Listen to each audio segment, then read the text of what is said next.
Hi mga be, welcome back sa ating panibagong video. So kagabi nga po pala, nag-chat nga pala kami na maligo nga po pala sa dam. So dito nga po pala, maaga nga pala kaming umalis sa bahay at sinundo nga pala ako ni RJ. So susunod nga pala namin pupuntahan doon nga po pala sa bahay ni Angel.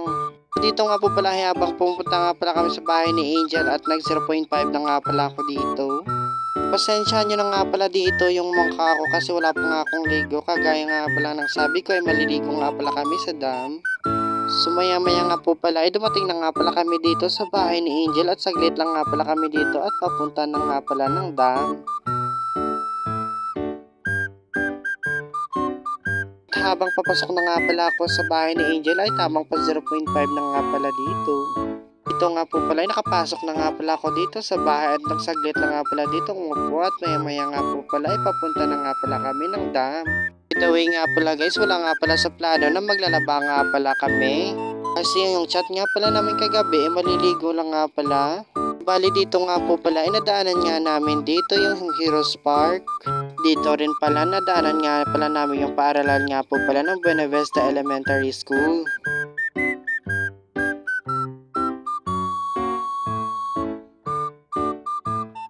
Dito nga po pala guys, habang papasok nga pala kami sa dami, ito nga po pala yung daan ay sobrang lubak. Kaya ay sobrang alog nga pala dito habang bumvideo ako.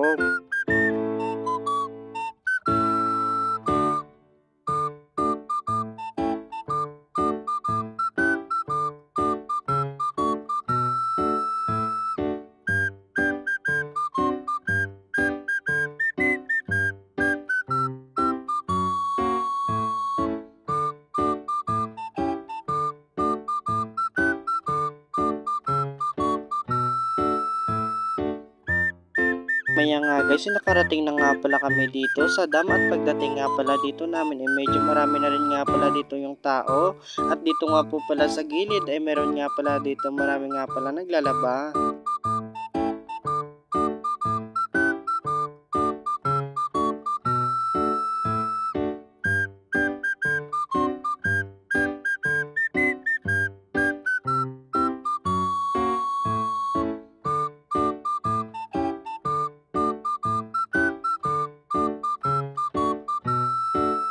So bali pagbaba nga pala namin dito ito nga po pala ay nilagyan na nga pala namin dito ng takip nga pala para hindi mainit nga pala dito habang naglalaba. Habang inaayos nga nila ito nga pala kami ay binabasa na nga pala namin dito yung lalabahan nga po pala. At tamang basa na rin nga pala dito ng paa.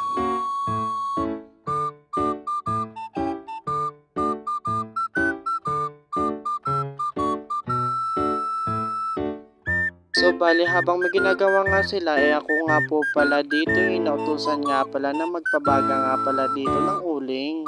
Habang nagpapabaga nga pala ako dito at inaantay ko na rin nga pala sila kasi medyo marami na rin nga pala dito yung baga ng uling. Kaya nga pala dito ay nakarating na nga pala sila at pagdating nga pala dito eto nga po pala ay sinusugba na nga pala namin dito yung isda. Ito nga po pala si Angel at ito nga po pala naglalagay nga po pala ng isda. Yan nga po pala si RJ. At habang binabantayan nga pala dito namin na nagsusugba nga po pala ito nga po pala tamang kwentuhan nga pala kami tatlo dito. Tamang bantay nga dito kasi marami nga po pala ditong aso na nagpupunta nga dito sa amin.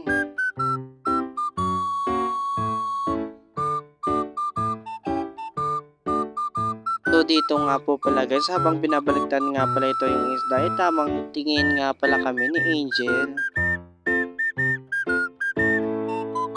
Share ko na nga pala dito sa inyo na napakalakas nga po pala dito ng agos ng tubig dito nga po pala sa dam. At eto nga po pala si RJ ay tamang bantay nga pala dito sa sinusuban niya nga pala ditong isda. At kami nga pala ni Angel ay tamang kwento nga pala kami dito ng dalawa. By the way nga pala guys, hindi nga pala dito masyadong mainit kasi narito nga pala kami sa ilalim ng puno.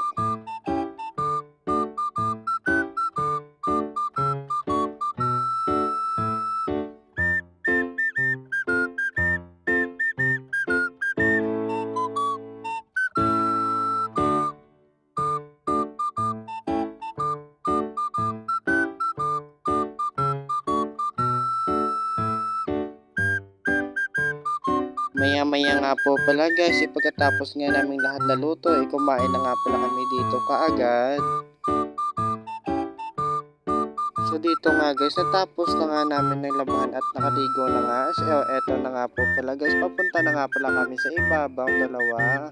Doon nga pala kami sasakay nga pala sa ibabaw kasi yung tricycle nga pala hindi makaakyat nga dito. By the way nga pala guys, hindi na nga pala namin nabidyohan nga po pala habang naliligo kami. Kasi baka yung cellphone ko baka malaglang nga po pala sa tubig. Maya nga guys, nakarating na nga pala kami dito sa ibabaw kaya sumakay na nga pala kami dito kaagad.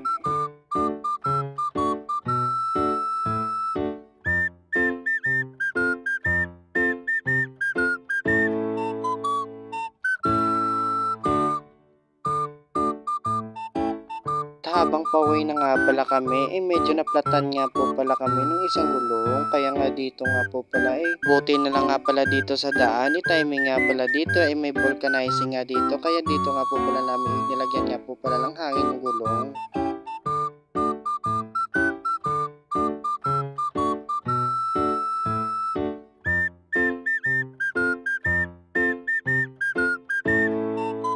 Maya nga guys, natapos na nga eto na nga pala kami for the uwi na nga pala kami dito habang tirik na tirik nga pala dito yung araw. At tamang 0.5 na nga pala dito habang nagbibideo nga pala ako sa sarili ko nga dito.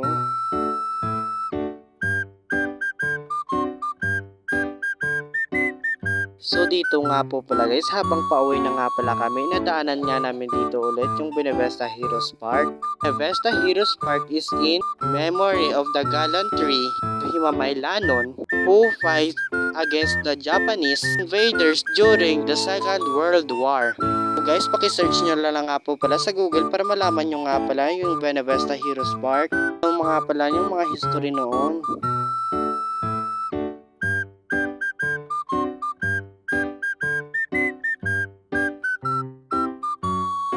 Dito nga po pala malapit na nga pala kami doon nga po pala sa bahay ni Angel. Kaya dito nga po pala naglalakad na nga pala ako pa uwi.